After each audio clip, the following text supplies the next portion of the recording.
এই ধৰণে আমাৰ ব্ৰহ্মপুত্ৰখন কব্জা কৰিব খুজিছে। চীনে ব্ৰহ্মপুত্ৰৰ ওপৰত পৃথিৱীৰ সৰ্ববৃহৎ যি নদীবান বনাব খুজিছে, এই নদীবান কোনো পধ্যে হ'বলৈ দিব নোৱাৰোঁ। আমি অসমৰ মানুহ, আমি উত্তৰ পূৰ্বাঞ্চলৰ মানুহ আৰু সমগ্ৰ ভাৰতে আমি চীনে ব্ৰহ্মপুত্ৰৰ ওপৰত বন্ধোৱা নদীবান বন্ধ কৰিব লাগিব আৰু কোনো পধ্যে যাতে ব্ৰহ্মপুত্ৰ নদীৰ ওপৰত তেওঁলোকে অধিকাৰ সাব্যস্ত কৰিব নোৱাৰে। আমাৰ নদীৰ ওপৰত নদীবান বনাই উত্তৰ পূৰ্বাঞ্চলক ধ্বংস কৰি দিব নোৱাৰে আৰু আমাৰ গোটেই ভাৰতবৰ্ষৰ ভিতৰত আটাইতকৈ ডাঙৰ জলৰাশিৰ ওপৰত যাতে তেওঁলোকে অধিকাৰ, তেওঁলোকৰ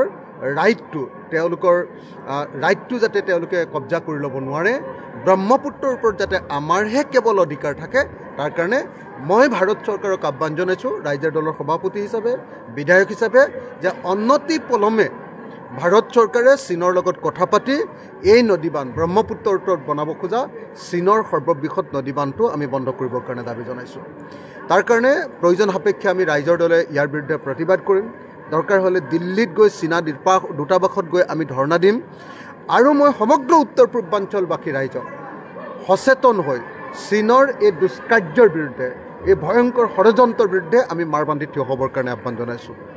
চীনে এইটো অকল আমাৰ নদীখনৰ সম্পদেই দখল কৰি নলয়, চীনে ইয়াক যুদ্ধৰ এপাত অস্ত্ৰ হিচাপে ব্যৱহাৰ কৰিব পাৰিব। কাইলৈ যেতিয়া বাৰিষা কালত একেলগতে নদীৰ পানী একেটা সময়তে এৰি দিব, আমাৰ ইয়াত বৰষুণো হৈ থাকিব আৰু চীনে নদীবানটোও খুলি দিব, তেতিয়া সমগ্ৰ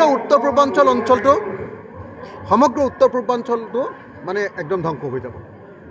গতিকে ই এটা অস্ত্ৰ, যুদ্ধৰ অস্ত্ৰ, জৈৱিক অস্ত্ৰই যেনেকৈ লাখ লাখ মানুহক মাৰি দিয়ে, এই আপোনাৰ ৱাটাৰ মানে অস্ত্ৰ, পানী অস্ত্ৰই জলবোমাই একদম নিশ্চিতভাৱে আমাৰ লাখ লাখ মানুহক হত্যা কৰি পেলাব পাৰিব। সেইকাৰণে নদীখনৰ ওপৰত আমাৰ অধিকাৰ প্ৰতিষ্ঠা কৰিবৰ কাৰণে, নদীখনৰ পৰা সম্পদ আমি আহৰণ কৰিবৰ কাৰণে, নদীখনৰ ওপৰত আমাৰ মানুহ জীয়াই থকাৰ কাৰণে, নদীৰ পানীৰ ওপৰত আমাৰ অধিকাৰ সাব্যস্ত কৰিবৰ কাৰণে আৰু নদীখনৰ ওপৰত অধিকাৰ সাব্যস্ত কৰি তেওঁলোকে আমাৰ মানুহক জলবোমা দি মাৰিব নোৱাৰিবৰ কাৰণে আমি সকলোৱে ব্ৰহ্মপুত্ৰৰ ওপৰত চীনৰ সৰ্ববৃহৎ নদীবান্ধৰ তীব্ৰ বিৰোধিতা কৰিব লাগিব। এইটো আমাৰ জীৱন মৰণৰ প্ৰশ্ন, আমি সকলোৱে ইয়াৰ বিৰুদ্ধে প্ৰতিবাদ সাব্যস্ত কৰিবই লাগিব। পানী আমাৰ, সেই পানীৰ ওপৰত কেন্দ্ৰীয় চৰকাৰৰ আচলতে অধিকাৰ নাই আৰু চীনৰো অধিকাৰ নাই।